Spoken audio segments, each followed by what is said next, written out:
Should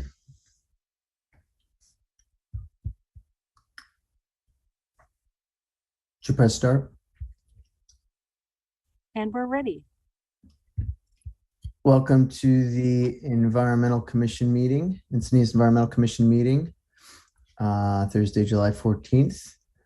I didn't know Aria wasn't coming, so I don't have the agenda in front of me, but let's start with the Can you see it? I've got it shared. Now I can. Thank you. Yep. Let's start with roll call. Yes, Commissioner Parker. Here. Commissioner Kramer. Here. Commissioner O'Connor. Here. Commissioner Switzler. Here. Commissioner Christian Adams. Present. And Commissioner Morrison. He may not be joining us tonight. It's about 50-50. And our Commission Chair, Ari Novi, will not be joining us tonight. Let the record reflect that we have 5 of our 7 commissioners here this evening.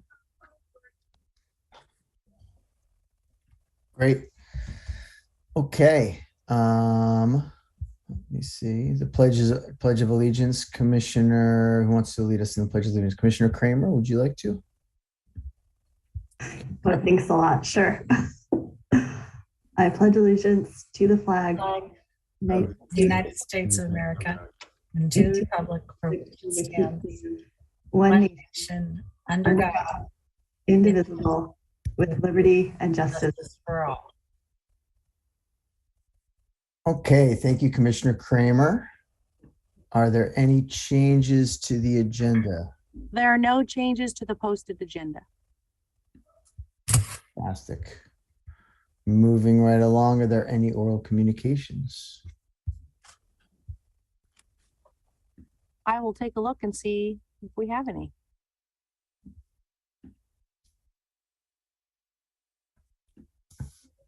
If anyone would like to speak during oral communications, please raise your hand and we will call on you, and you'll have 3 minutes to address the commission. I see we have 3. Okay, we have 2. Oh, we have 1. It changes by the second. We have Peggy Walker tonight. I believe she would like to speak during oral communications. I just promoted Craig to panelist, so he'll be speaking first. He had his hand up, and then I'll promote Peggy after. Okay, excellent. And I just want to make sure people are speaking for oral communications. It's a general topic. If you want to speak on something, an item on the agenda, we'll wait for that agenda item. Okay, thank you. I would like to speak on the agenda item on the smoking ordinance, so I'll wait till then. Thank you. Okay, excellent. Thank you.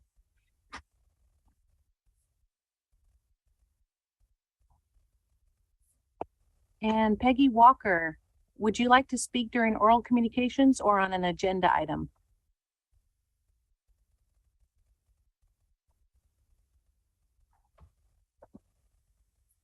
Hi, I lost you for a minute. I want to speak to item number 9 as well. I'm sorry. No problem. Thank you, Ms. Walker. We'll call you back then for item 9.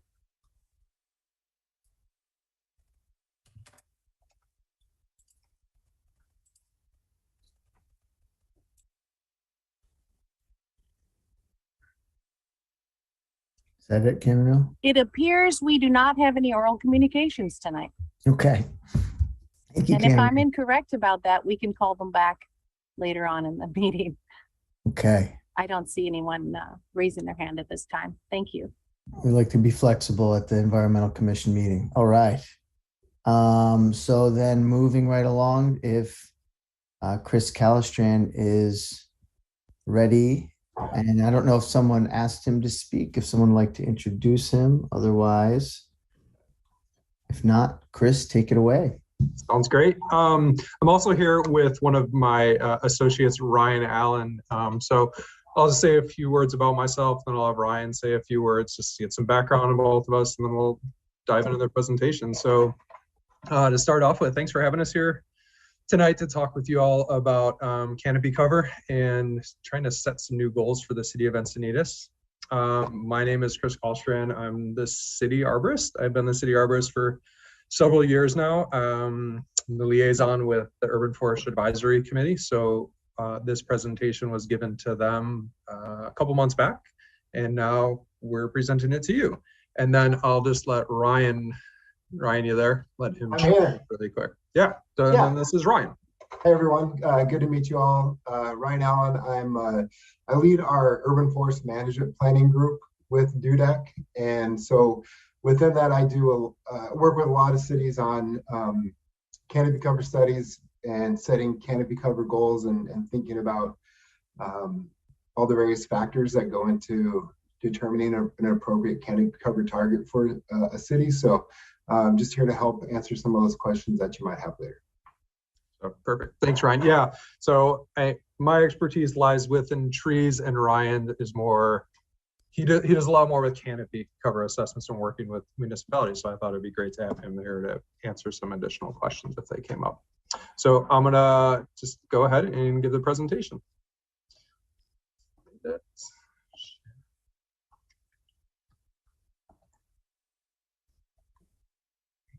Screen. Perfect. So this is the same presentation that was given to the city's Urban Forest Advisory Committee back on, as you can see, January 28th. It was 2022, so it was back this January. For all of you who don't know, we did an initial assessment for the canopy cover in Encinitas a few years back. And to do that assessment, we utilized iTree, which was at the time the best available for us in terms of both budget and just ease of use. And so the analysis that we did in 2018 really, we took a look at multiple items. And so what it does is it's hand driven. So you have somebody who's sitting at a computer and it will drop a point, say on a tree, and you go, it'll ask you, is this a tree? Is this a sidewalk? Is this permeable, et cetera? So you go through until you're comfortable that you have a adequate sample size. And so then it can do the analysis to determine what the estimated tree canopy cover is. And then you can do that for shrubs, grass, bare soil, buildings, et cetera, throughout the city. So this is the method that we did back in 2018. Let me see about this. So in 2018, we found that the city of Encinitas, I believe, had a tree canopy of around 23%. Shrub and grass was around 27%. Bare ground was about 9%, and then impervious was about 40%. And so that's, all the driveways, rooftops, things like that throughout the city. 20% is what's considered a good baseline figure for the environment that the city of Encinitas is located in. But what was brought to my attention was that there's better available data through the U.S. Forest Service that became available in 2021, 2022. And that was when the U.S. Forest Service released this canopy cover assessment statewide. Ryan, you can correct me if I'm wrong on that. It's a high resolution imagery and LiDAR data that was flown and provided entirely by the U.S. Forest Service. And this data is increased accuracy and is a much more advanced method for evaluating canopy cover within the city than just using the old method where it's more, machine driven, where, myself or Ryan was just clicking on points and yeah, this is it, this is that. The data is free to download and can be interpreted really with minimal time. So we're able to take our GIS staff and utilize this data to quickly just run an analysis and see where we're at as a city. It produces a much more high quality assessment than what was previously done. And it can be used in lieu of the existing iTree canopy so that citywide canopy cover goals really reflect the best available research and data that's consistent across multiple different cities and throughout the state that's being used. And so a lot of people were previously using iTree, this became available. So now this is more of a set standard when you just want to get to the canopy cover. So based on the updated analysis that we had, the city of Encinitas, and this doesn't, when you see these numbers, it doesn't mean that we've lost tree canopy cover, right? So we didn't go from 23% down to 15%. What we've done is just found more accurate data, which is showing us now that as a city, we're closer to 15% overall canopy cover. In total, we have 1,889 acres of tree canopy. Again, this is 8% less than was initially determined in 2018. But again, this isn't the city losing it over a couple of years. It's just using more refined data to come to this point. So, like I said previously, 20% canopy cover is really the baseline figure for the environment that the city of Encinitas is, or where city of Encinitas is located within the state. When you start getting into higher canopy coverages, 30, 40%, you're starting to go more East Coast, higher elevations, things like that. So what can we do as a community is like, where should we start setting these goals? And that's why we've talked to the UFAC to start, saying here's where we're at, and then bring it to the Environmental Commission to talk with you all to start planting the seed, so to speak, on, what are your thoughts on it? So that being said, the average for the area would be upwards of 20%. And so we can, as a city, to achieve that, what we can do right now is really focus on planting in public spaces, because that's what's available for us. So I know within Public Works right now, we have around 3,000 vacant planting locations, and I'm slowly working through that list, working with residents, doing hand door hangers, speaking with them, giving them options for planting. And in some cases, people just don't want trees. So we're working through that avenue right now. But that's really minimal when you think about where all trees can go within the city, and then also with what can be protected. The city, what we maintain as a city, is a very small fraction of the overall canopy cover, right? From private property is really where the numbers come from. So there's going to be this need that if a city is we're going to maintain 15, but as to be able to grow this, we know what we can do on city property. That's clear. But then where do we move to start increasing it to gain big numbers within private property and be able to protect existing large canopy, and then adequately replacing that canopy when it's lost, and then planting new trees and incentive programs, things like that. So that's going down the road of potentially a new ordinance which deals more with private property as opposed to within the public right away, because we already have an ordinance that protects our trees within the public right away. So there's options to create incentives to plant trees with the community, etc. So that's really it. Just quick, down dirty. That's the analysis we did. We're at about 15%. Average for the city is about 20 per. Where it could be, it would be around 20. And Ryan, if you want to fill in anything there, feel free to, but we're here just to answer any questions and just have a discussion with you. I had a quick question. On the, we have a lot of canyons with chaparral that doesn't grow very high. In the LIDAR and the assessment of those areas of the natural shrub, is that included in a tree canopy? It's not basically a tree unless it's a scrub oak or something, or does that make sure the chaparral type plants that we have up and down a lot of our canyons? Yeah, the U.S. Forest Service canopy study and all canopy studies would set a height delineation for what's a tree or not a tree. So typically that's around like 10 feet is considered a tree, and then anything less than that would be classified as vegetation. So that's another component of the canopy study is it's your entire city, and it doesn't necessarily clip out areas where people don't live. And so you could further refine it if you wanted to clip out areas that are, like you said, chaparral hillsides or protected lands, to give a more direct picture of what's covered where people live and where trees are actively managed on public and private property.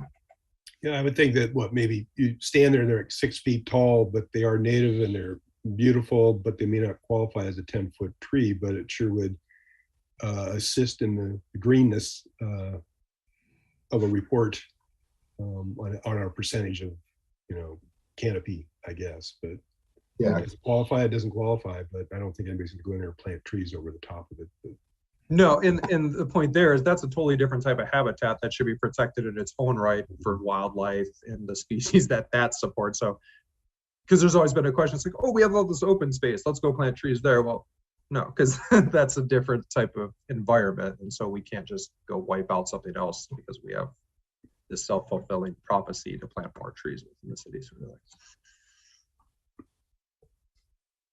I have a couple of questions. Thank you, Chris. That was a really great presentation. Thanks for all the work that you're doing, you and Ryan. I have been participating in the joint ad hoc committee to try to develop a native plant policy.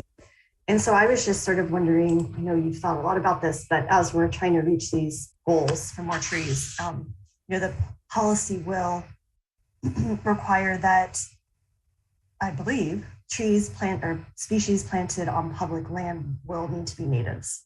So is that, taken into account when we're thinking about trying to reach these tree canopy goals?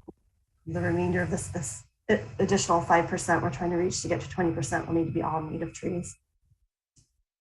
I'm not fully aware of if it wouldn't be the best idea to just go ahead and plant natives, because we run into a species diversity issue if that's all we're planting within the public right of way. So that still needs to be discussed a little bit further, because that could lead to a whole slew of issues. Say if we were just to plant oak trees in the landscape, and all of a sudden GSOB decides, oh, you know what, I like the oak trees in Encinitas, and all of a sudden we're out of every oak in Encinitas because of one pest. So there's species diversity aspects that need to be taken into account of what we're planting within the public right of way. And some of those native species, such as oaks, are going to grow slower, so we're not going to be able to achieve as quickly that type of goal. So I think that conversation is still open. It needs to be had about the directive of what species are in fact going back into the public right of way. And then, okay, thank you for that. How was the 20% goal arrived at? Just, being a newer commissioner, where I think this goal, has probably been in the works for a while. Was this? Yeah, it's been a while. Where did I think it was from an American canopy study. Ryan, do you recall? Yeah, the 20% is considered a baseline. It was from a nonprofit called American Forest, and they developed some general baselines looking at cities that developed in forested areas and cities that developed in unforested areas. So if you look at cities in the Midwest, East Coast, in the South, 40% is considered a realistic baseline, because they're building a city where there was a forest and you are starting with a large canopy to begin with. But places like Encinitas and most cities in Southern California and California in general didn't have didn't have a tree canopy. It was like, you mentioned chaparral and sage and smaller brushes, and maybe there's some oak woodlands and riparian area trees, but there wasn't this urban forest like we have it today. And so considering you're working within this heavily developed built environment where you have limited space for trees now, getting to 20% is considered for most places a realistic baseline. It's a good starting point, and maybe there's potential to go higher. It's just like Chris was saying, depending on your policies for trees on private property, and really maintaining what you do have are great starting points, and then looking at how many trees you can plant and where you're going to put all of them. Okay, thank you. One last thing, I know other commissioners have questions. Just thinking about the native plant policy as it develops, we really are trying to incentivize the planting of natives, a diversity of plants, not just one type of tree. And thinking about some of the species that could be qualified as shrubs, they could reach greater than 10 feet. It just takes them a while. So I guess one consideration just might be like, what's the time frame for achieving this 20%? Are we okay with waiting a while longer and then having the natives in there? a lemonade berry. Like we have a lemonade berry in our front yard and it's reached over 10 feet, but it took it like 5 years, you know? So, so just, yeah, stream of consciousness. Okay, thanks so much. Yep, thank you. Commissioner Parker, you have some questions? I have a question. First of all, what is the time? What is the recommended time frame of for a tree canopy goal? For achieving a tree canopy goal? I guess that would be to Ryan. Yeah, it really depends on. It's really like a planning effort. I couldn't necessarily say, you know, you can get 1% a year, so 5 years you can. There's too many other factors that would need to get looked at. One is, you know, how much space does the city have to actually plant trees, like the part that you control, and then looking at preserving trees and then the maintenance work that the city's doing to make sure that canopy is preserved. But then also looking at private property and that same question of what's the city doing to make sure trees on private property are preserved? Are there, you know, if a tree has to be removed, is there something going back? Are there going to be incentive programs to get trees planted on private property? And then looking at how many trees you're removing in a year. And so you kind of have to put all that into an equate, you know, kind of do some math there to figure out, you know, a number of trees that would need to be planted and preserved over a certain amount of time. And a lot of that depends on, you know, your aggressiveness and wanting to reach that goal and the funding that you're willing to put behind it to plant. And more importantly though, maintain the trees that you do have. Planting is great, but making sure you have, you know, at least 3 years of watering for all the trees that you're planting is just as, or maybe more important than that. So, you know, getting 5% canopy increase within a like 15, 20 year time frame, I think would be a realistic goal. It could be maybe shorter, maybe longer, depending on some of those factors. But you're on mute. No, I have to agree with Ryan on just the wide variety of factors that we have to take into play. So, I mean, we're aggressively trying to plant all of the vacant locations that we have within the city and using species, non-palm species, to fill those vacancies so that we're able to get more canopy cover and more environmental benefit out of the sites that we're planting. So we're aggressively working through that within the city and then trying to ensure that for every tree that we're coming down, because it looks like we're cutting down all these big trees, but in reality, we'll cut down one big one, but by the end of the year, you know, this next year, we're trying to plant 500 trees this fall. Like that's our goal right now. So we're trying to aggressively handle that. It's going to be also taking a look at, again, private property and seeing how much space is actually out there on private property. And can we get to 20% based on the amount of available planting space within the city? And a good first step can be like setting goals for what you manage. You know, you have a certain amount of identified tree planting sites and you have a certain amount of vacant sites. And how much is vacant and filled is considered your stocking rate. So, you know, having a policy of gaining trees every year can just be a really simple first step, right? Like we're going to make sure every year we add more trees than we remove. And that's a positive step and something you can manage and quantify over the years. So I have several other questions. I was wondering, I know that we have quite a few planting locations in parks and medians, or at least we did. Chris, do you know how many are in parks and medians? Well, the medians are typically folded into the public works. I thought they were parks.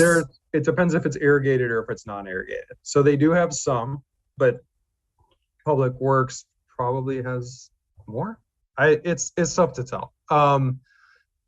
Parks available spots are determined on a different basis because, well, they just have open space. And so we can't just go and plant every spot, right? As you know, we've had that conversation, right? We still need to maintain these open areas of parks for different activities, et cetera. So they don't have this set number of potential spots like we do over in Public Works. Whereas Public Works goes, when we had the inventory done back in, wow, was that 3 or 4 years ago now? We asked them as part of it to map every potential spot within the city. So that's a little bit harder to do within parks because the staff that typically does inventories, they don't know where within a park they can go, yeah, I want to put a tree there, because like that could be used for a sporting event sort of thing. So I need to reach out to David and them. They might have more accurate numbers on that, but I don't have those right now because they're not as easy to derive as it is for Public Works. Okay, so then I have a question on LiDAR. Mm-hmm. How often is the LiDAR done? They've done it in their most recent one was 2018, but they're actually in the process of updating it again for this year. So by the end of the year, there should be an updated canopy cover analysis. So you could do this effort again at either at the end of the year, beginning of next year, when the information becomes available. And the U.S. Forest Service data, their study is free, so it obviously makes it a lot cheaper and easier to process it. But if you wanted to do canopy studies on a more regular basis and there wasn't a study conducted by the Forest Service, you can purchase aerial imagery and do that same process. We do that all the time with cities where we'll get that same high resolution imagery and do that land classification canopy cover study. Okay, I have one more question. What other cities have a true tree canopy goal, especially in Southern California? I mean, I know specifically the ones that we've worked with. Downey had a 20% goal. We've worked with Beverly Hills. They already had a high level of canopy cover, so they were looking to 30% at least. We worked with La Mesa, and they're kind of a similar canopy area. They were down 12, 13%. And as a baseline, we started with 20% for them as well over a 30-year period. Larger cities like Los Angeles, their canopy cover, it's kind of deceptive a little bit. Overall, they have a 25% canopy cover, but it's very much unequitably distributed throughout the city. And so there's neighborhoods that have extremely high canopy cover, and then which are typically that higher income neighborhoods. And then there's a lot of the disadvantaged communities that have very, very low 9-10% canopy cover. So within larger areas like that, you might have canopy covers goals and targets that are specific to smaller areas. So yeah, there's a few out there. I could get you a list of a comprehensive list of cities if you would like that kind of information. And I'm sorry, I have one more question. Have you ever been with a city that achieved their canopy goal? Because I did some research in this a while back and saw that a lot of cities failed miserably in trying to achieve their increased tree canopy goal. Yeah, so we no, but I've also only been working with these cities for the last like 3-4 years. So there just hasn't been enough time with the cities that I've worked with. Was that a presentation, a conference today actually, and the forester for the city of Santa Monica was presenting and actually talking about their canopy cover goals and how that's been changing. And Santa Monica has an exceptional urban forestry program. Their urban forester is one of the best out there. And even with their great management strategies, they were able to increase canopy cover on trees, on the public trees over, and it was a 8-year period, it went up like 1.6% in the city managed landscape, but it dropped like 6% on, or I'm sorry, not, it was like 3.5, 4% on private property. So again, it just really underscores that there's, you can do all you can on your public facing trees, but you also have to have some sort of strategy for the private property. Thank you. Thank you. Commissioner Switzler, thank you for your questions. Commissioner Parker. Commissioner Switzler, you've been patiently waiting. No, not a problem. So I have a couple questions that are all kind of along the same lines. One, so it sounds like you have a lot of actions that are in work right now to get to the 20% goal. Is there any place online or information available on what those specific actions you guys are doing right now, those projects, and kind of a timeline to implement them? Not currently for the city of Encinitas. These are just, we're trying to get through 3,000 trees and get these vacant locations planted as fast as we can. It's just, there's a lot of hurdles to them, so it's hard to set that. So internally, between Public Works and myself, we said we want 500 this fall. And that's a lot of door hangers. That's a lot of reach out to the community because not everybody wants a tree. So we have 3,000 spots. We may end up, we're starting to learn that even though we've identified a lot of these spots, there's only, maybe there's 100 spots, but only 75 to 80 of those are actually viable because there's too small, there's other issues at hand there, et cetera. So we don't have these things posted out there because we're really, I've been around with the city now for I think 4 or 5 years. And so we're still in the infancy of this program, trying to develop it to really get more trees in the ground. So we're just going, we're just trying to get through this list of 3,000 at this point, and hopefully we can do it over the next couple of years. Okay, and I guess that kind of leads into my second question then. As far as trying to incentivize people to plant or the way you're doing that outreach, how is that being done? You mentioned door hangers, but is there other things that are taking place? And are you looking for any help from us to kind of get the word out, or is that kind of the next step?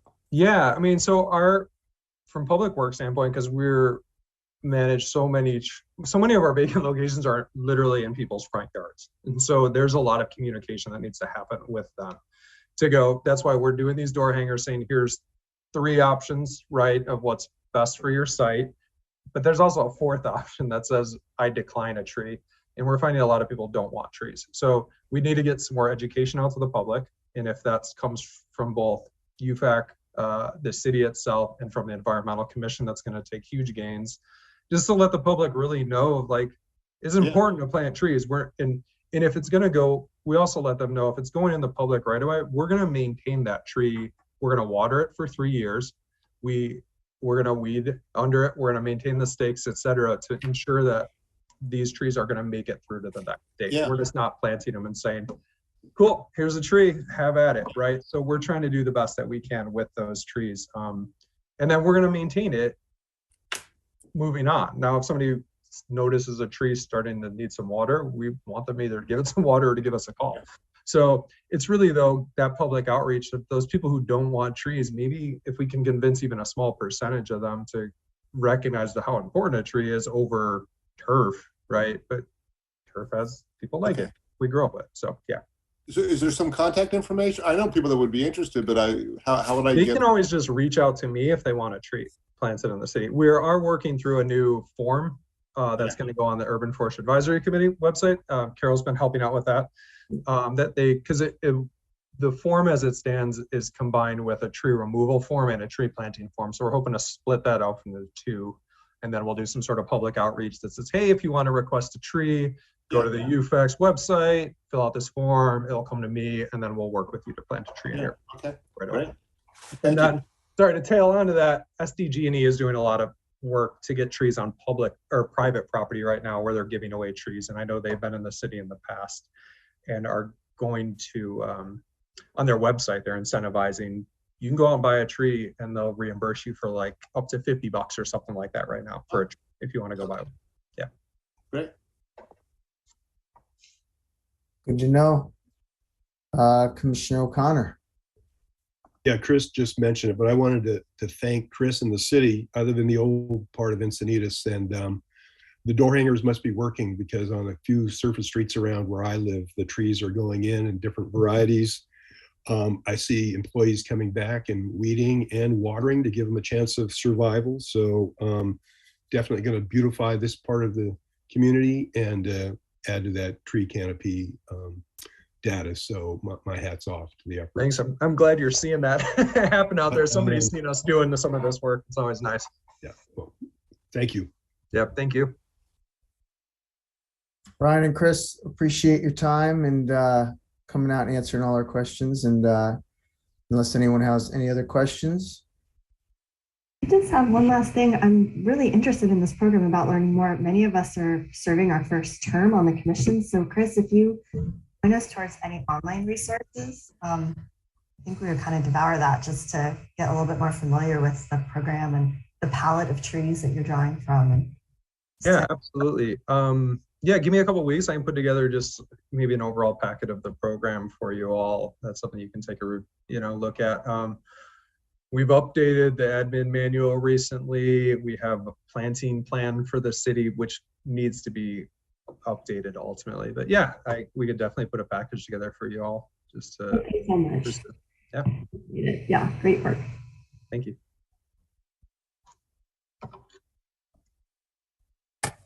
So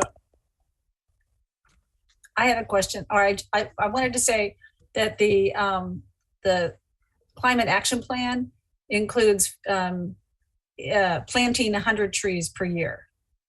So we achieved that, but through the work of Chris and all the people in Public Works. So by far. So, and the other thing that Chris didn't tell you guys is that he and other people in Public Works have gotten grants for like 600 trees one year, and they've done a lot of good work, of planting a lot of trees in the city. So I really appreciate them.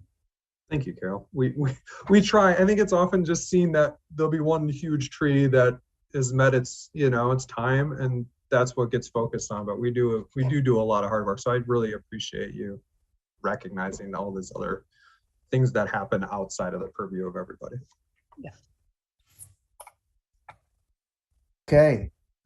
Well, thanks, Ryan and Chris, for coming by and answering all our questions. Great work that you're all doing. We appreciate it, and looking forward to seeing you again sometime soon. Yep. And if you have any other questions, just feel free to reach out to me. So thanks again for having us. Thank you. Bye. Thank you. Okay. So let's go now to approval of last month's meeting minutes, the June 9th meeting minutes. Who would like to make a motion to approve last month's meeting minutes? I make a motion to approve the meeting minutes. Okay, do we have a second? I can second that. All right. All in favor? Aye. Aye. Aye. Meeting minutes approved. Okay, we got an informational item from Mr. Steenblock, I believe. Over presentations. Yeah. Hey, everybody. I'm so nervous. So here's so this is a standing item, the tentative presentation schedule. Obviously, we saw this incredible presentation tonight about the tree canopy. It looks like we have some presenters set up for August. So just a reminder to this commission, it is at your urging and invitation that presenters will come and present on information and topics of your choice. It's a lot of times a good opportunity to introduce a topic that maybe you have some desire to move forward, some type of recommendation or action from the commission to kind of get some information flow going. So with some open slots after August, there's plenty of opportunity to do that. So I would encourage you to do so. Any questions on this item? I will make a little side note. I was supposed to do solar presentation this month, but then just to inform the commission, Crystal, we weren't sure because usually commissioners don't do presentations. So Crystal wanted to make sure it was okay because my business is also solar. So we needed to get some clarification points. And by the time I knew I could, they told me I could do it. I didn't have enough time because I was away last week. So we could probably put me back on the calendar if the commission would like to hear about the topic of solar. Since looks like we do have a light schedule. And I encourage you all to reach out to, all of us are experts in our relative fields and such, so we don't realize how much the rest of us don't know maybe about the field that you're in or associated with. So reach out to your colleagues, or if you have something, please reach out to Crystal and get something on the calendar. If you're not sure if if the rest of the commission wants to hear about it, just bring it up in, forget which number, but bring it up in, what is it? Future commissioner 10 or 11. And we can discuss it there and you can get feedback from folks. But I'm happy to get on the calendar, and I'll should I email Crystal about that, Eric? Yeah. It's good to see you back in the seat too, Eric. Thank you. And we love Crystal, but it's been so long. It's been like a month or two. I know, it's only been a few months or a month. I'd like to do that I'm presentation. so out of practice. I didn't know I was qualified for this still. So yeah. And regarding the solar, Commissioner O'Connor and Commissioner Novi sent me questions that they wanted to hear. So if any of you, any other commissioners have certain topics they want to share, because like everything, there's a lot of different ways you can go, and I'm going to try to keep it short. So please email me if there's certain topics around solar that you want to hear about. Okay. Nothing on presentations. Any questions? Okay. Thanks, Eric. Moving to action items. Right back to you, Eric. Right. Work plan. So this is the item for, again, another standing action item to go over any progress on the work plan.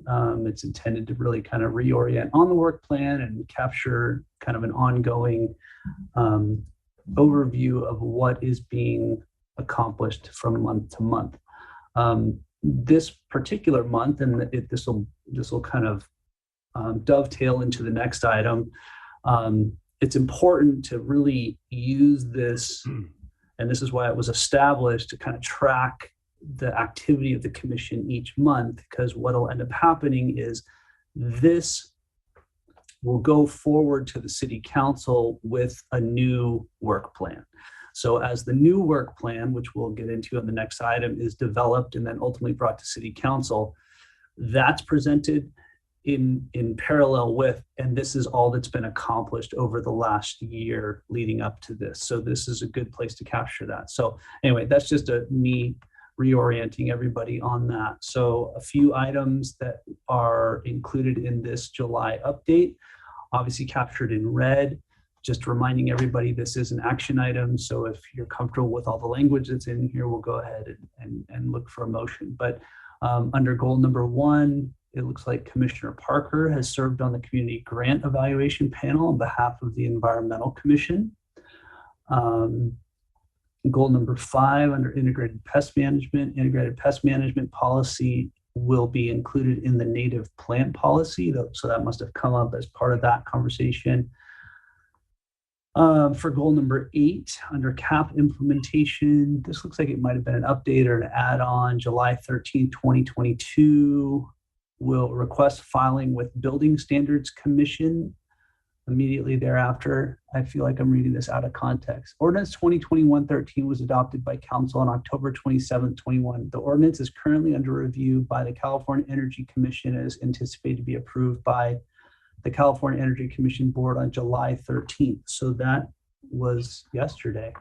And will request filing with the Building Standards Commission immediately thereafter. The ordinance will be effective after CEC approval and BSC filing. So I don't have an update on that. I'm sure Crystal does or will when she gets back from vacation. So stay tuned on that.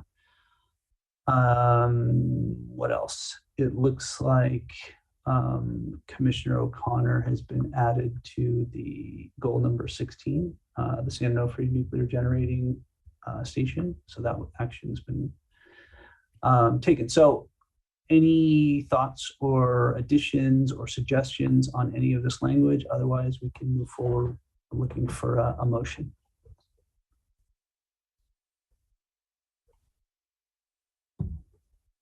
Does anyone want to make a motion? I would make a motion to approve. Work plan. Commissioner O'Connor, you're muted. I'll second that motion. Okay, we have a first and a second. All in favor? Aye. Aye. Aye. Okay, so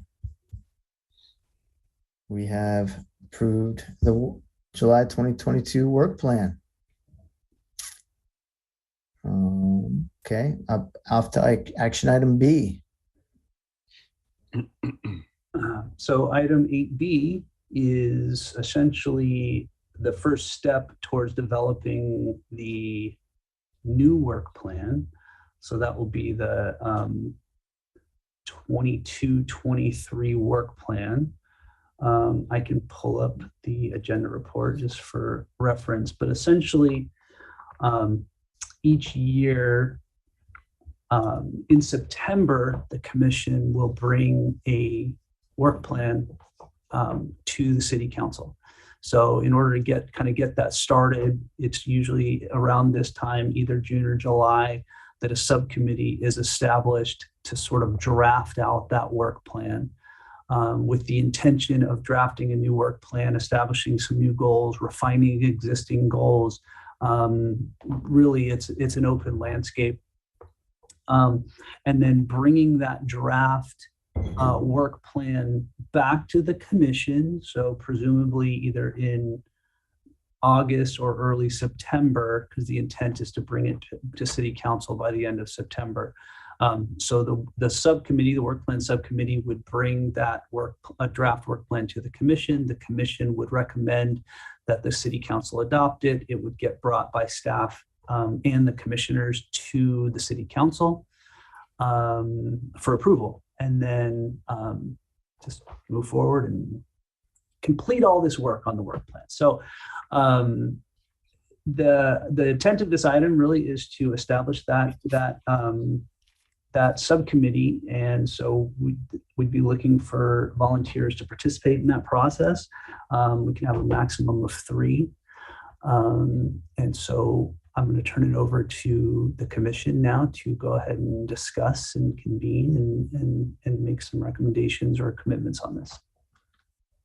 Take it away. Okay. I'll volunteer. Great. Does anyone? I need to learn how things work a little better. And I thought that might be a good way of learning. Definitely. Would anyone like to join Commissioner Parker on the subcommittee?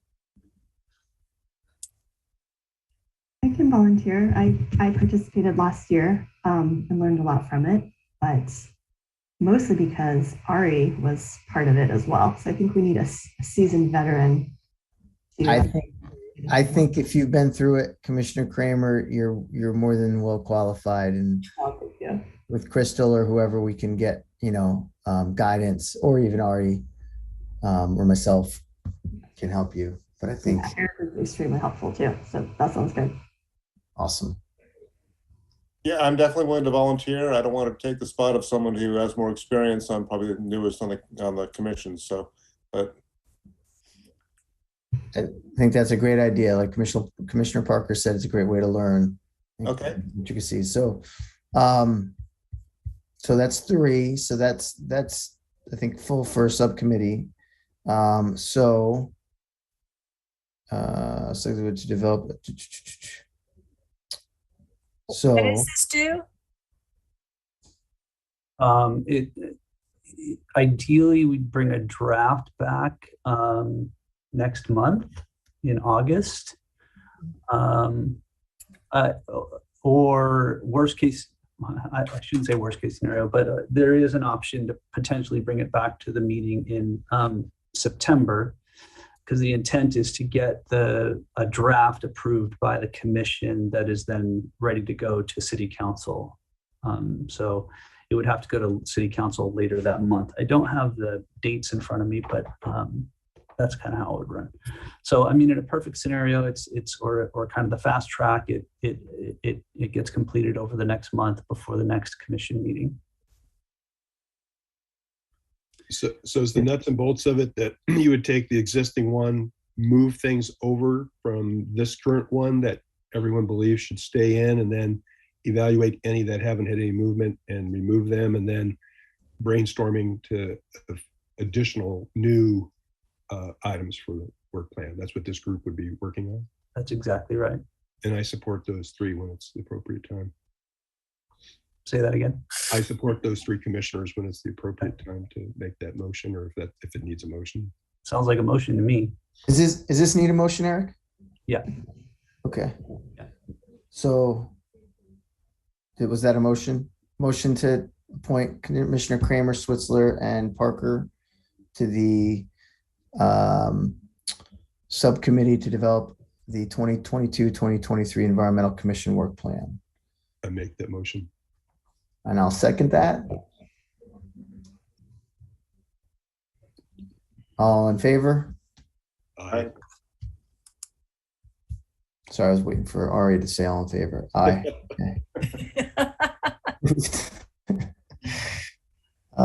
Okay, so we're good. Can move on, Eric? Yeah.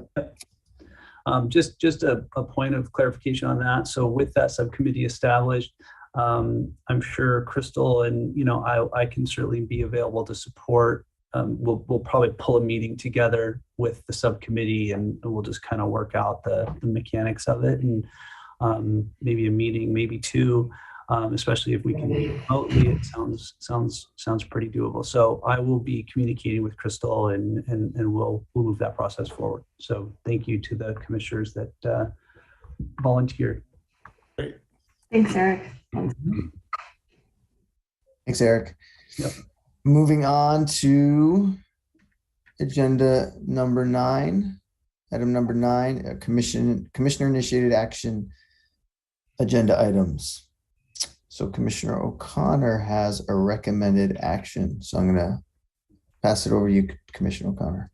All right, thank you. I know we had some public speakers in the queue to speak on this. So Camille, if there's any that are still in the audience that would like to raise their hands, I think this would be a good time to hear from the public. Yes, sir. And they've been patiently waiting. We do have, it looks like 6, but 2 are raising their hands, so the others may just want to be listening in at the moment. I'd like to call Craig Cadwallader. Craig Cadwallader. Easy for me to say. I apologize. And so you have 3 minutes to address the commission when you're ready. Thank you very much. And don't worry about the name. I'm used to it. So good evening, commissioners. My name is Craig Cadwallader, and I'm actually the policy coordinator for the Surfrider South Bay chapter in the Los Angeles area, but I just want to make it clear I'm speaking as an individual here. I have had a great deal of experience working with the beach cities in the Los Angeles area, Manhattan Beach, Hermosa Beach, Redondo Beach, and consulting on some other cities to get outdoor smoking ordinances in place with the primary goal of reducing cigarette-based waste from our environment. And if you look at the statistics, and I know many of you are familiar with these, but if you look at Coastal Cleanup Day statistics, and I have the 32-year compiled results from 1988 through 2020, and it showed that cigarette butt waste or cigarette trash of any kind made up 34% of the waste, always the #1 item in worldwide in Coastal Cleanup Day. So it's a real burden on our environment.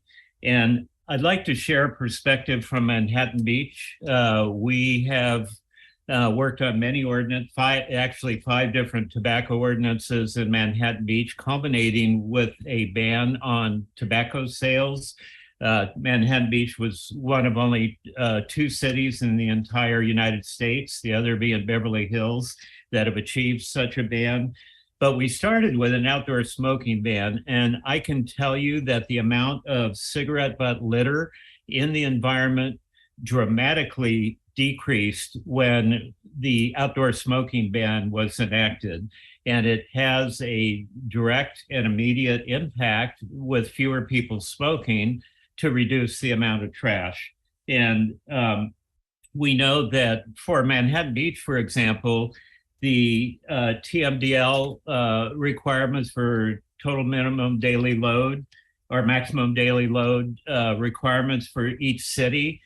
Manhattan Beach passed a single-use bag ban, a polystyrene ban, and an outdoor smoking ban, and we're given a 3-year additional time to implement and comply with the TMDL, which is kind of counterintuitive because with those ordinances in place, they're already meeting the standards. So I don't know why that 3-year buffer was given. But it is very important. I think you heard from Dr. Novotny back in March about the cigarette butt trash impacts. And I'd like to just make the statement, there is no right to smoke. There is a right to breathe clean air. So these ordinances have been in effect for a long time, and there's no visible negative impacts. We haven't seen businesses go out of business. We haven't seen any other problems, but in fact, the quality of life has been improved and general health of people, so you're not breathing secondhand smoke, and just a clean air, beautiful environment that we all enjoy is really a boost to the quality of life in the area. So I strongly support the effort to get this in the city of Encinitas and keep it beautiful and clean. And the Manhattan Beach outdoor smoking ordinance, I know was attached to your agenda, and I think that's one of the best. I track these all over the place. And in fact, I'm working with a coalition, Breathe Free San Diego, to get something similar for the city of San Diego. And it would be very helpful to have all the cities around the city of San Diego enacting ordinances like this to help say, well, you know, everybody else has done it, let's do it. So it's a major positive impact on the environment. And I strongly urge going forward with this. I did one last thing. In Hermosa Beach, we actually tried, that was actually enacted, the outdoor smoking ban was enacted before Manhattan Beach, but we tried it with designated smoking area, and Surfrider South Bay actually contributed $3,200 worth of butt containers. Turned out people weren't using them, so we took them out and the city eliminated all the designated smoking areas. So those have proven that they do not work.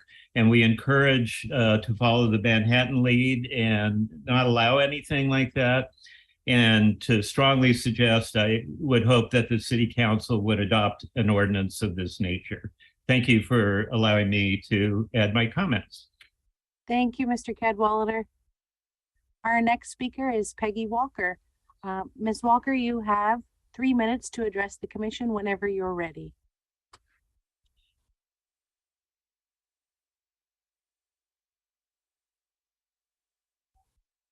Hello, commissioners. My name is Peggy Walker. And when I saw this item on the agenda, I wanted to come and speak from 2 perspectives. First, from a public health perspective, as I've worked in tobacco use prevention education for over 25 years, and I'm well versed in the innumerable health harms of tobacco use. But second, I wanted to come and speak from the standpoint of Ocean Conservancy. I may be repeating some facts you've heard already, but for those of you who don't know, the worldwide environmental impact of cellulose acetate, and that's what plastic cigarette butts are made of, is devastating. cigarette butts are non-biodegradable and are the most commonly found litter in our ocean. So here's a big number for you. 6 trillion cigarettes are manufactured in a year worldwide. 90% contain plastic filters, and 4.5 million of those filters or butts end up in international oceans yearly, surpassing all other plastic products. So if you think about it, those butts contain tar, chemicals, heavy metals, all of the things you want to filter out of your cigarette, and they end up in that butt in great concentration. So these, as I'm sure you're aware, are toxic to humans and marine life, and when discarded on a street or on the ground, they can leach into soil and water sources, posing a threat to other animals and plants. So I strongly support this ordinance, but I have one suggestion, and that would be that you specify prohibiting smoking and vaping in public places. And that's because those single-use vape products use plastic filters and lithium batteries, which are costly and non-biodegradable, the lithium batteries, and they are considered hazardous waste. You may be aware that our high schools and college campuses currently have a serious issue with vaping waste because it must be treated as a hazardous waste. So one last note, we lost my mother-in-law when she was very young to tobacco-related lung cancer. My children never knew her. So it's my hope that an ordinance like this will help stop addiction and encourage smokers of all ages to quit, while making a positive environmental impact on our oceans and marine life. So thank you for listening, and thank you for bringing this forward. Thank you, Peggy Walker. Our next speaker is Nancy Logan. And Nancy Logan, you have 3 minutes to address the commission whenever you're ready.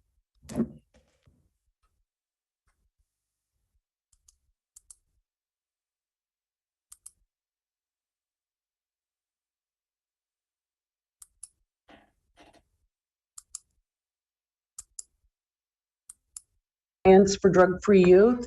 We hold the contract with San Diego County Behavioral Health to do alcohol and tobacco prevention in the San Diego region, which Encinitas is in. Although this is my first time speaking with the Environmental Commission, we have worked with the Encinitas City Council for many years. I'm also a 35-year Encinitas resident. I'm here tonight in support of this agenda item. None of us at San Diego Alliance for Drug-Free Youth would disagree at all with Mark O'Connor's recommendation. We concur with the 4 positive consequences for taking action to protect the environment with a smoking ban. This will not eliminate the tobacco problems facing the community, however, will certainly go a long way to mitigate the problems. I encourage you to approve this recommendation and move forward in sending it on to the City Council. Thank you. Thank you, Nancy Logan. We have a few others online. Would anyone else like to speak on item 9? I do have a phone-in caller. And they would press *9 to raise their hand if they'd like to speak on this item. And *6 to unmute yourself if you would like to speak on item 9.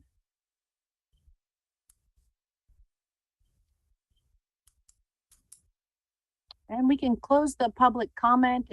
If we have missed anyone, they could certainly speak at the end of this agenda report.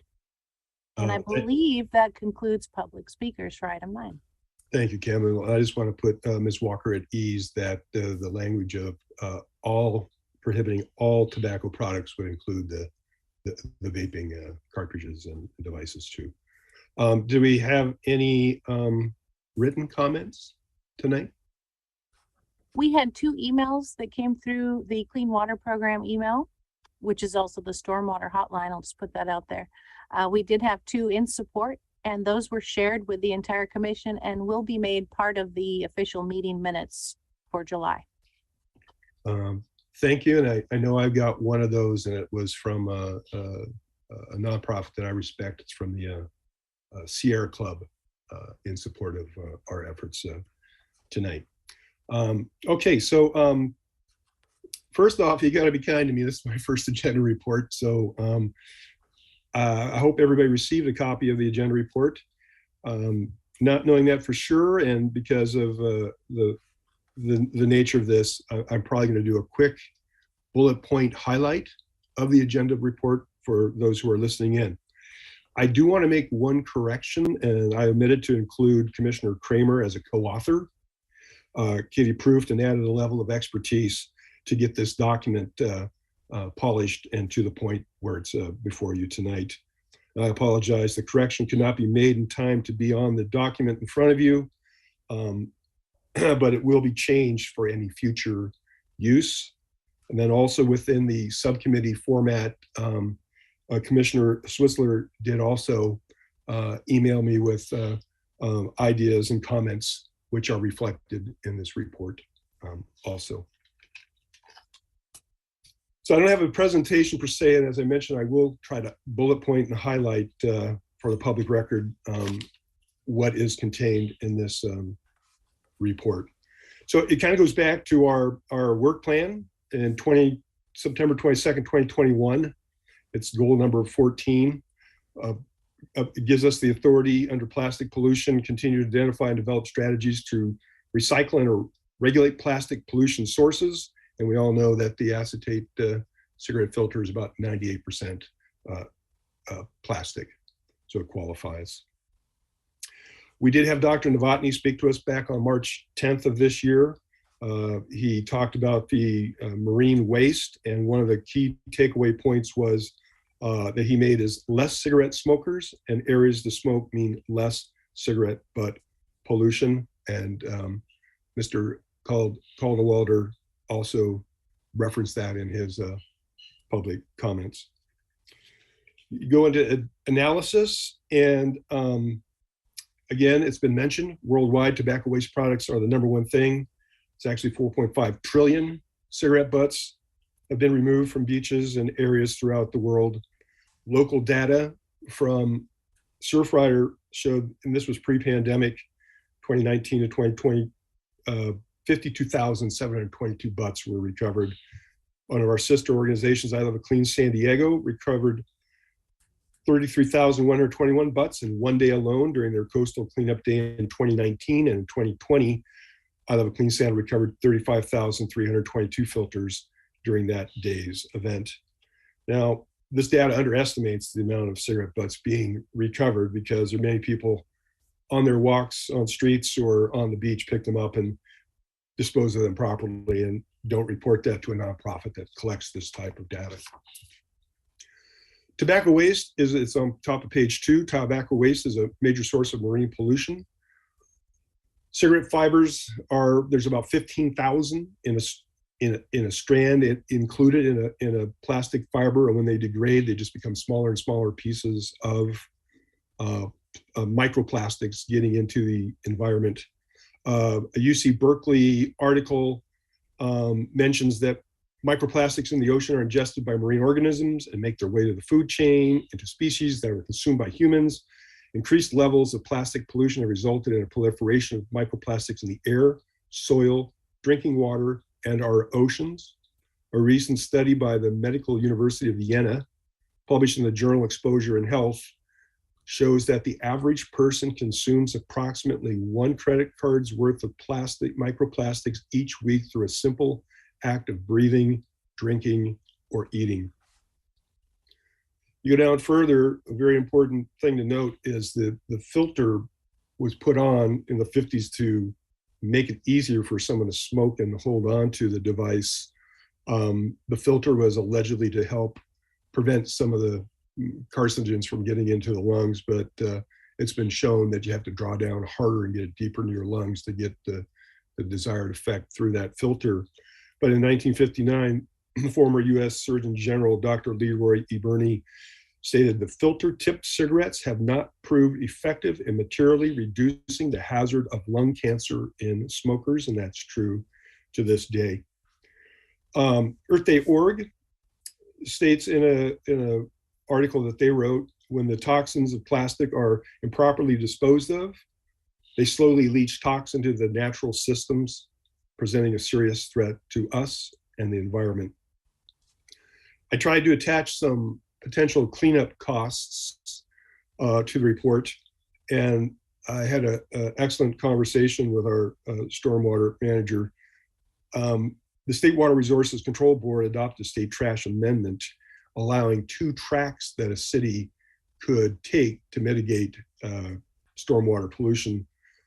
And I'd heard, that's what brought it up, I had heard that cities were going to be required to put a metal grate, 5mm openings to prevent small debris to get into the stormwater system. The cost of purchase, the cost of installation, the cost of continuous maintenance, trying to keep them clean so water could get through, would be enormous. But there's a track 2 that Encinitas has taken, and it's a programmatic approach to where the city is able to show through street sweepers and through programs, through ordinances that target litter at the source, such as banning products like plastic utensils, bags, styrofoam, balloons, straws, that this assists in meeting the goals required by that state board. And it's anticipated that public smoking ban, reducing that litter, will also help the city stay up the track 2 level and not have to switch to a track 1 and be forced to put those grates on our storm drains. I roughly mentioned the smoking costs to our health system, and undo.org shows that the costs of California reach about $13.9 billion per year in helping people who are cancer, loss of work, all sorts of reasons. That number is so large. At the bottom of the page, I did get into that there are 26 cities that have enacted smoking bans to date. A number of the cities have limited smoking in various areas like beaches and parks. I did attach the copy of the ordinance of Manhattan Beach. It's attachment 2. I think I failed to mention on page 1, Dr. Novotny's created a white paper based kind of around his presentation to us, and it is actually attachment 1 to the report. But attachment 2 is the Manhattan Beach ordinance, which, as Mr. Calderwelder mentioned, is an example to be used if we move forward. So that ordinance does make to where you can only smoke on private property or from a moving vehicle, and those are the 2 things that we are considering tonight as we move forward. On page 3, I mentioned that there's some cities have included smoking on sidewalks: Coronado Del Mar, El Cajon, Escondido, La Mesa, and Oceanside. You can't smoke on sidewalks there. The city of Encinitas has a history in taking action towards limiting tobacco products and locations in which they can be smoked in support of public health and marine environment concerns. One second. In 2014, they passed 11.09A of the municipal code, prohibition stating no person shall smoke at or within 20 feet of any city-owned or maintained or operated beach, park, or trail. Section B states no person shall smoke in or within 20 feet of any outdoor patio dining area. In 2020, 11.10.080A was enacted that makes it mandatory for business or person to post a sign at the point of purchase that the sale of tobacco products to persons under 21 years of age is prohibited by law. And again, in 2020, 11.11.030, the municipal code enacts saying it is unlawful to sell or distribute any flavored tobacco products to a person in the city of Encinitas. Experts have stated that in areas where smoking actively is eliminated, the amount of tobacco pollution from cigarette butts is reduced. Dr. Novotny stated banning out the smoking can reduce tobacco product waste in defined geographic areas and support a community non-smoking norm. And Mr. Calderwelder made the same statements. So recognizing the significant threat about midway on page 3 that cigarette filters pose to the environment, the state of California has attempted to take action, appropriate policy action in the past. In 2019, the state Senate brought forth Bill 424, a bill to remove the cigarette filter from the cigarette. The bill moved successfully out of the Senate and into the Assembly, where it timed out and did not get a final vote before the session ended. More recently, State Assembly Bill 1690 would have again removed the filter and put the onus back on the tobacco industry to create an alternative way to smoke a cigarette. It was modified and changed to the point where on March 16th of this year, the author of the bill, Luis Riveras, pulled the bill for further consideration. So although there is no current state action on reducing cigarette butt pollution, leaders in environmental health are making recommendations to local cities and municipalities. The World Health Organization's recent report, Tobacco Poisoning Our Planet, advocates for a cleaner environment free of tobacco product waste to protect the ecosystem. The California Department of Public Health has launched a major campaign. It's undo.org, and we are notprofit.org, and that is to educate the public on the dangers posed to the environment and humans via cigarettes and cigarette butt pollution. I'm near the end on page 4. As mentioned, the city of Encinitas and our elected officials have a long history in protecting the marine environment and ordinances prohibiting smoking within the city. So this ordinance would greatly reduce the amount of cigarette butt pollution in the areas of the city and assist in keeping cigarette butts out of the marine environment. There could be additional positive consequences from taking action to protect the marine environment with a public smoking ban. First, as mentioned by some of our public speakers, reduced access could result in fewer minors becoming smokers. Second, making it more difficult to smoke in common areas of the city may result in more smokers choosing to quit. These outcomes would in turn result in a reduction in smoking health-related costs. Third, there may be a reduction in the cleanup costs of removing this pollutant from the environment. Fourth, reduction of cigarette butt pollution will beautify the city and could positively impact tourism. These statements have been supported by the public speakers and the emails received. There is a common worry, though, that an ordinance banning public smoking and cigarette sales will have a criminal impact on those that are caught in violation. To avoid this outcome, the existing public smoking ordinances under the cities treat a violation as a civil matter rather than a criminal offense, and any proposed ordinance for Encinitas should follow this example. So the last thing is the recommendation to approve a recommendation of the City Council to adopt an ordinance prohibiting smoking of all tobacco products in public spaces, limiting the exceptions to smoking on private property or in a moving vehicle. I did want to add one little video clip. Just recently, Channel 8 did a news article with Dr. Novotny and Surfrider San Diego policy manager Mitch Silverstein. And it was on AB 1690 while it was still active. And as mentioned, AB 1690 has failed during the making of the news article that just came out, but it has so much relevant information in it on the topic of cigarette butt pollution. I asked you to insert where they say AB 1690, to insert the local city action like a public smoking ban should be replaced when those words come out of their mouth. Because this is the current recommendation now that AB 1690 has failed by experts in the field. And I would bet that Dr. Novotny and Mr. Silverstein would make that statement if it was to be taped today. So please play it's about a 4-minute and 50-second video. It has an intro if we can skip that part. That's important, but not part of the conversation. It's an ad.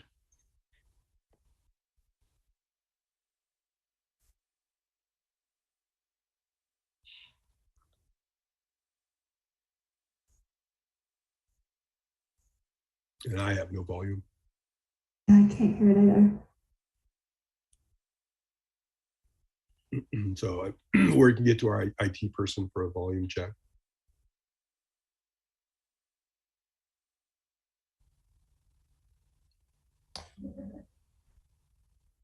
Maybe while they're working on that, disgusting. There we go. We line our streets across our county and our coastline. I'm here in Ocean Beach where experts want to filter out this problem. How far do we walk? Like 100 feet and we got 50 butts?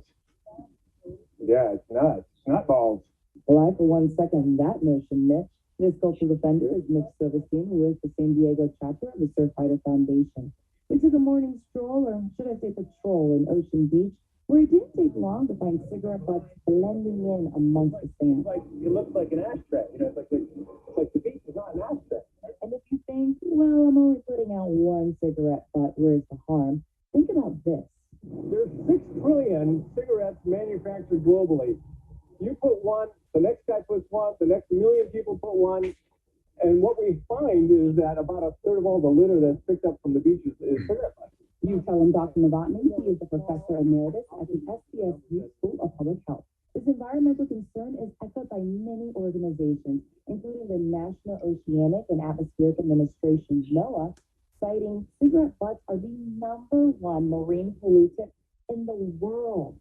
Dr. Novotny refers to cigarettes as a tea bag of toxins, citing the 7,000 chemicals found in them, including 50 of which are capable of causing cancer. And to top it off, these filters that have all those toxins locked in are single-use plastics. Don't let the appearance of a paper lining fool you. The filter, which is the most picked up item of the cigarette butt, is plastic, it's cellulose acetate. Doesn't biodegrade, stays in the environment, it may get squashed, broken up into small pieces, and is retained as microplastics in the environment as well. So we both have a chemical and a plastic pollution problem with cigarette butts. To then illustrate how microplastics get dispersed into our environment, Mitch uses this example. I always show them styrofoam because it's the most easy to see example of how one piece of plastic, you know, this from a cooler thing, instantly turns into thousands and thousands and thousands of pieces. Becomes indistinguishable from the sand even. Once broken down but not gone, the microplastics associated with cigarette filters become embedded in our environment and even us.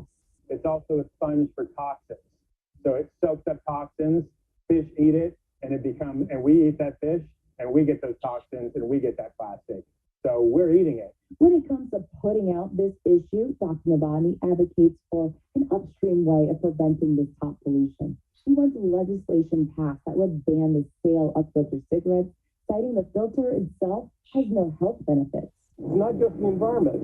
If we can reduce tobacco use at even a small percentage, we're going to improve the health of Californians, reduce the cost of healthcare, reduce the cost that is involved in cleaning up beaches and urban environments, and despoiling the natural environment that we have. Mitch echoes this sentiment on the ban with involvement on the local and state level. We can try to blame litter bugs all we want, but at the end of the day, we need to hold the producers responsible, and we need to prevent every single cigarette from having a plastic butt where evidence is overwhelming that it's hazardous waste and highly likely to end up in our environment. Unfortunately, on a state level, a bill is introduced during every legislative session that never makes it out of the committee process. So Mitch says pushing for this policy change is going to come down to the data, and we can help. We have a great tool, beachcleanup.surfrider.org. Any individual can have an account and add to the data that we collect, because we need to show policymakers the data. You know, not just come out and say, hey, you know, I feel like the ocean's being polluted. We know it, and we have the numbers to back it up. So let's bring them the facts so this issue doesn't stay buried in our sand. For CBS 8, I'm Chief Meteorologist Carlene Chase. It can be stopped. It can be stopped there. The couple reporters made a couple statements. It's not necessary. Thank you for showing that. I have just one quick summary statement before we open for discussion. As they mentioned, and here again, AB 1690 failed. So this recommending some type of state action. And as you remember, it takes things like cities like ours to start taking action. It's just like the plastic bag ordinances. It needed 150 cities to pass an local ordinance before the state ever took action to deal with the overall looming problem.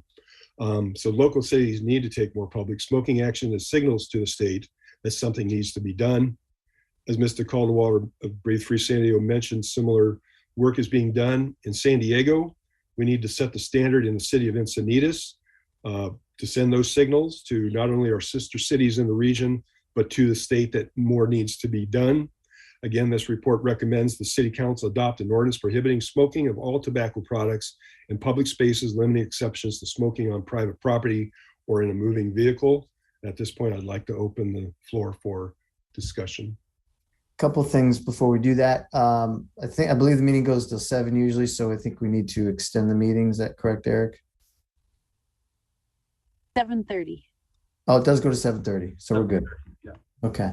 And just a clarification point for the new commissioners. Thanks, Commissioner O'Connor, put a lot of work and effort into this. But for the future, we all get this before, so when we can read, we should read it beforehand, which I'm hoping most of us do. So you want to just highlight the things in it. You don't need to read the whole thing. And for a summary for, the public gets this as well. So just for the future, highlighting it, spending 5 minutes on going over, reiterating those points. That's usually the flow of a commissioner initiated agenda item. So with that, I will open it up. I practiced this about 3 times a day and kept striking stuff out. And that was about the best bullet point thing I could do. So yeah, thanks for that. Yeah, and because there's a lot that comes out in the discussion, so we really want to save the time for that. So like limiting it to like 5 minutes, because you should be able to hit all, the bullets that you want to hit in 5 minutes.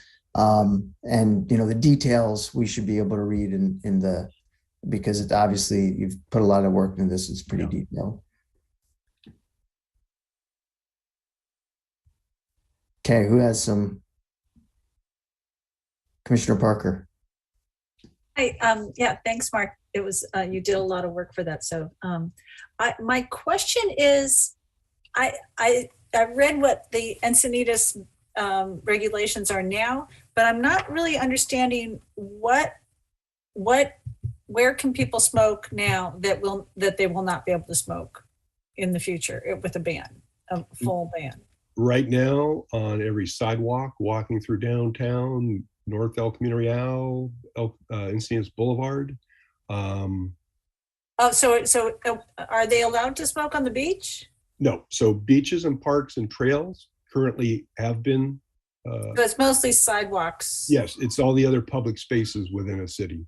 So on your own private property. Yeah, because I thought public, I saw public places, but I wasn't sure. Okay. So your own private property that you own, you can smoke. And then I guess they've decided that in a moving vehicle passing through town, people would be allowed to smoke, the experts, as they narrowed down the focus.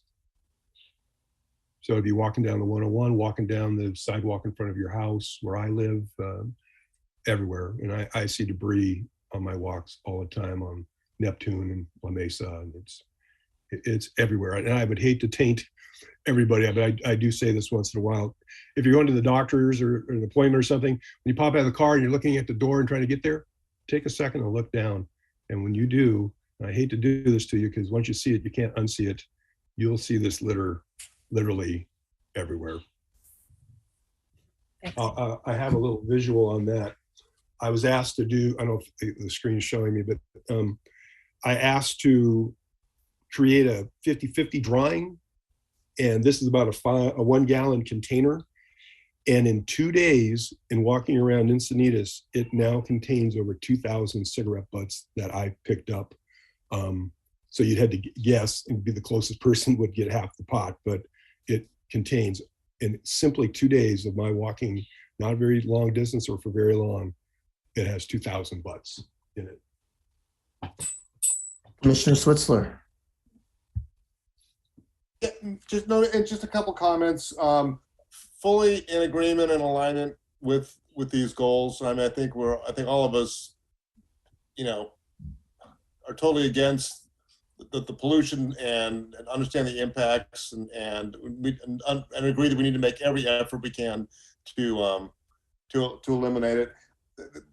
I think there's an opportunity for additional steps along with this, as far as like outreach to the community or education of the community. I know that friends of my sons who used to smoke would throw their butts in the recycle bin, and I would have to pull them out and say, hey, don't put this stuff in the recycle bin. It's not, but they all thought it was cotton, you know, I mean, they're very cleverly disguised to look like they're cotton material butts. And I think that's a wide perception among people that, hey, this is biodegradable. This is an apple core or a banana peel, and I'm just going to flick it because it's no big deal. And I think that we should be, maybe not as part of this ordinance right now, but moving forward, because I think, you know, the goal is to get rid of the butts, right? I mean, you know, this solution is stopping smoking, because if you stop smoking, you stop butts. But my concern is that there's going to be rule breakers out there, right, that are going to continue to smoke, and I think we need to, even if it's a small percentage of people, so same rule breakers are the ones that toss their butts, probably, right? So I guess I just want to raise that as a future action that we should consider, is how to deal with those folks. Someone mentioned earlier that containers don't work. I agree, they probably don't work as far as eliminating butts on the beach, but they may work to help prevent some percentage of those remaining people that are going to break the rules and throw butts around and stuff. So, and maybe the containers go along with the advertising, right? Hey, don't drop your butt because this thing's a toxic waste and it's all these bad things happen. So anyway, fully in agreement with what you're doing. I really appreciate all the effort that went behind all this, and fully in alignment with the goals. And I just think we need to take a note for some additional steps, maybe for those remaining percentage of people that aren't going to follow the rules. I agree.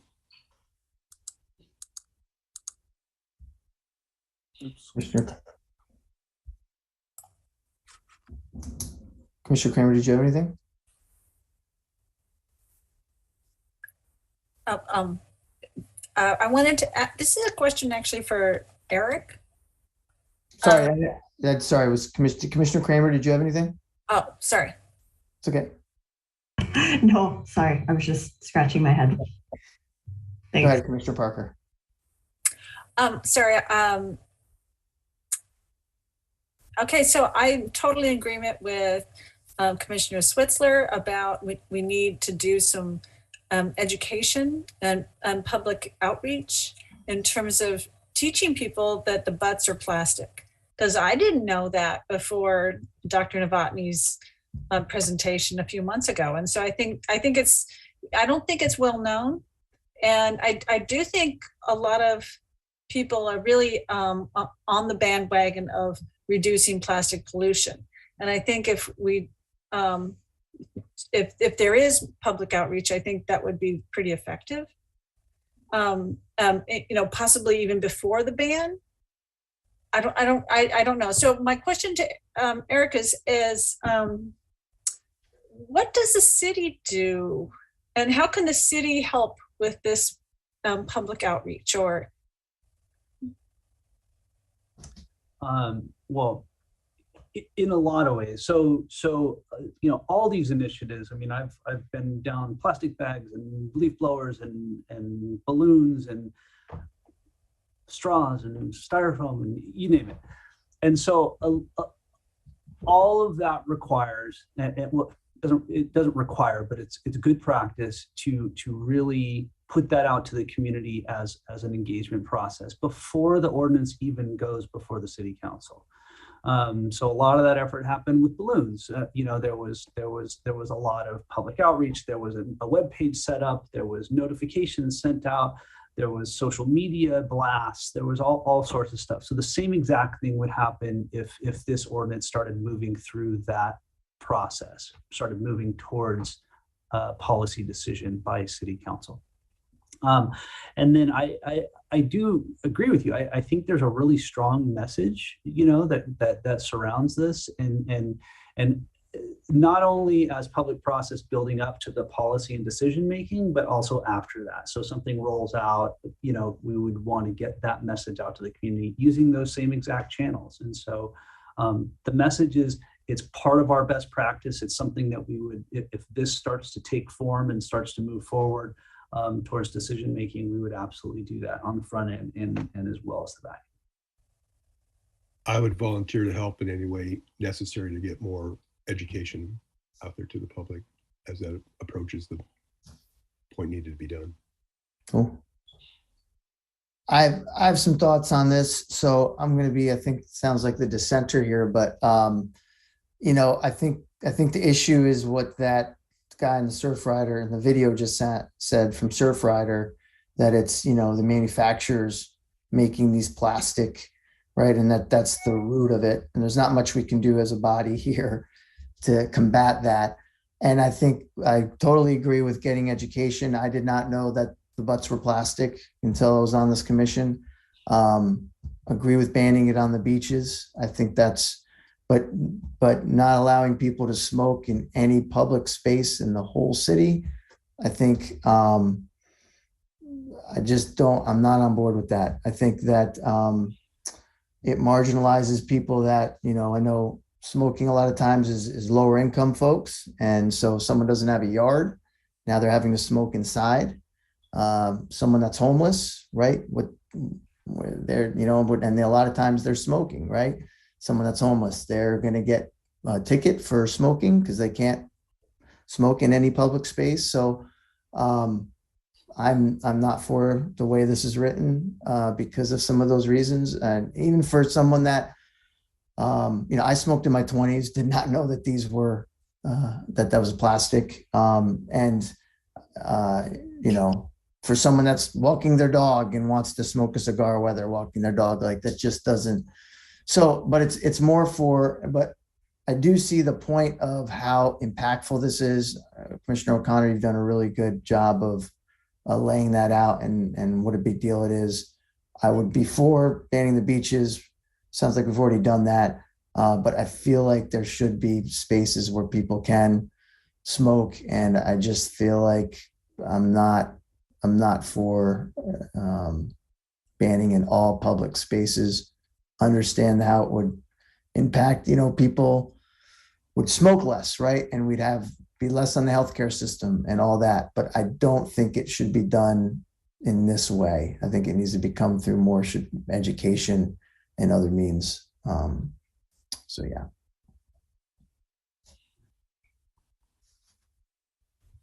I'd like to contribute a couple of comments. I do see your points, Commissioner Adams, that this is a social justice issue as well. And we talked about this. And I think that there are some ways to maybe, you know, accommodate those concerns in this type of an ordinance, and maybe just have to think through those a little bit more. The enforcement mechanism, you know, and I do, you know, definitely see the homeless population typically smoking, and you wouldn't want to penalize those people economically.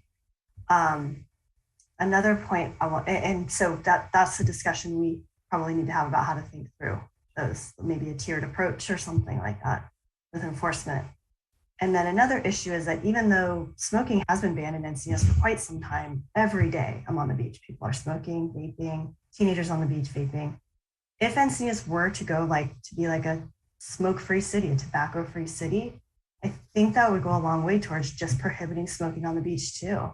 Because if you're smoking on the street, smoking down the steps to Swami's, you're just gonna bust it out and keep pulling your vape out on the beach too. And so every single day this summer, I've gone down to the beach, people are smoking, and you know, I'm inhaling it, and I'm seeing the butts on the beach too. So, you know, those are just my kind of 2 cents there.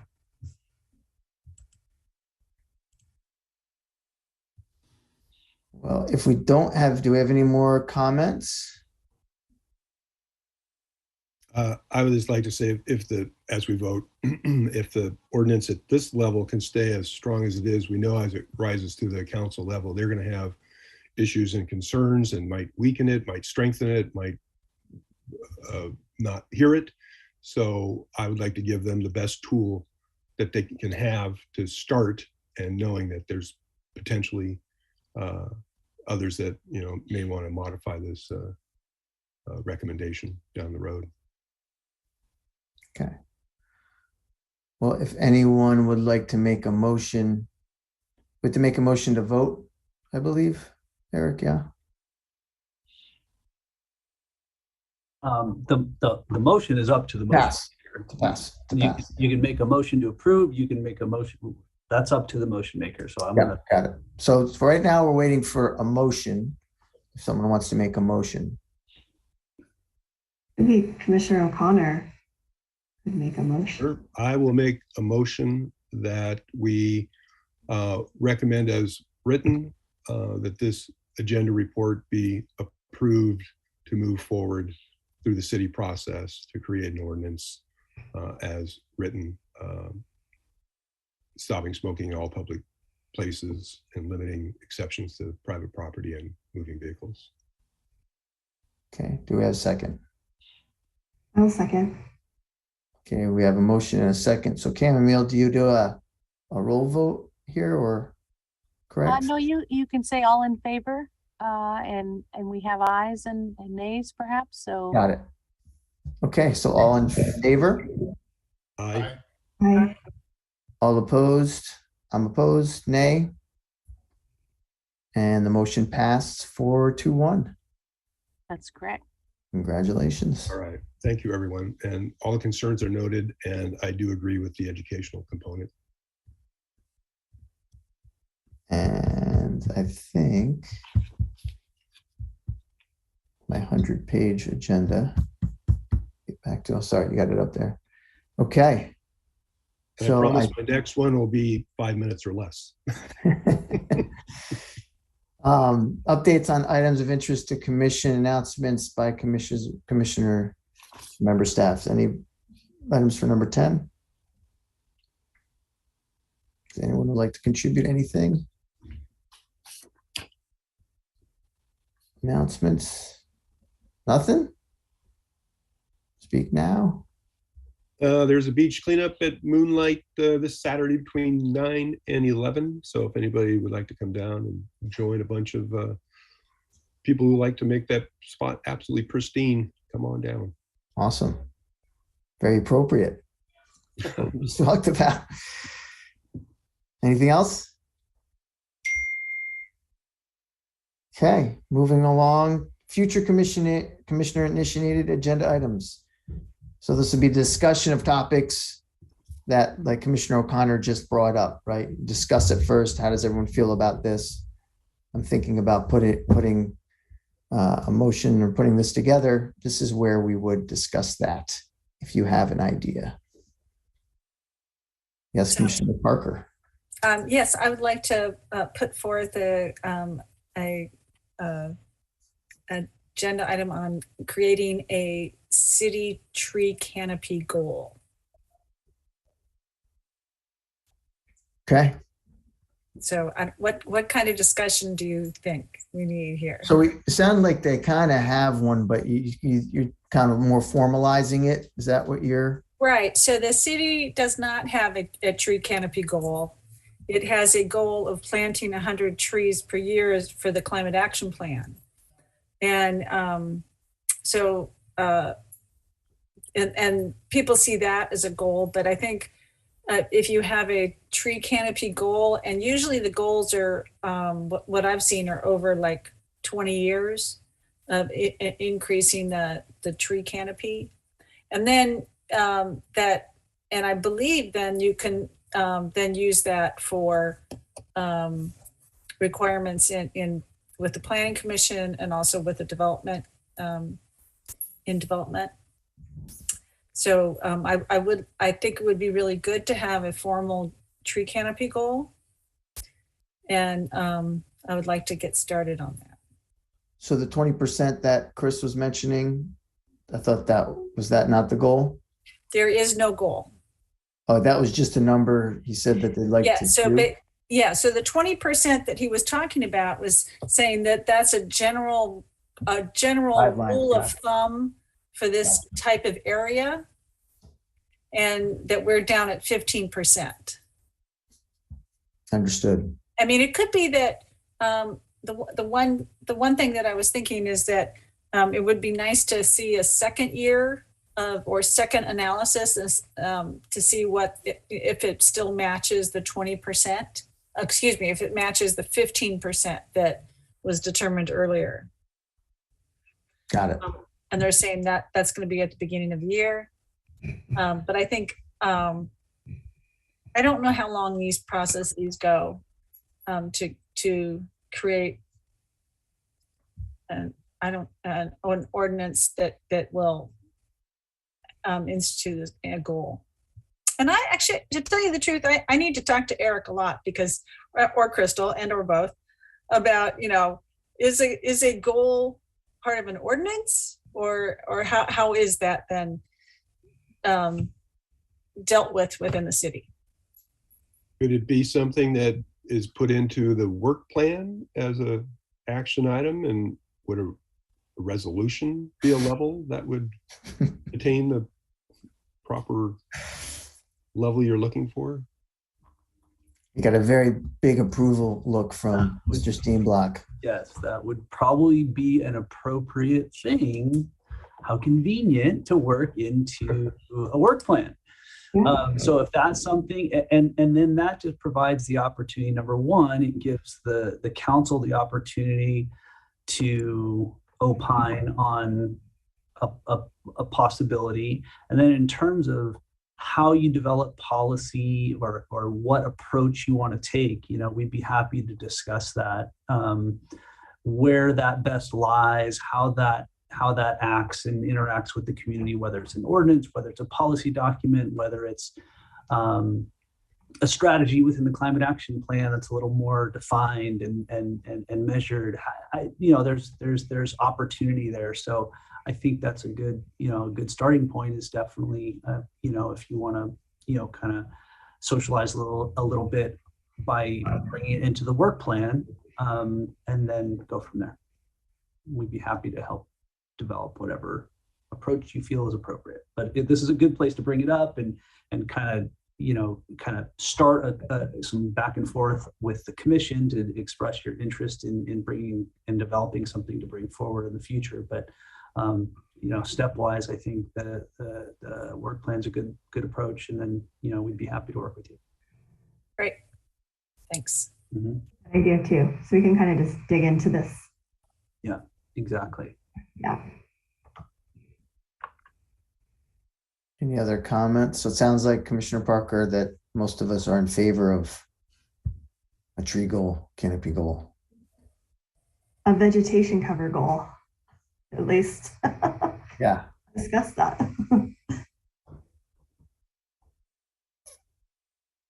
Okay.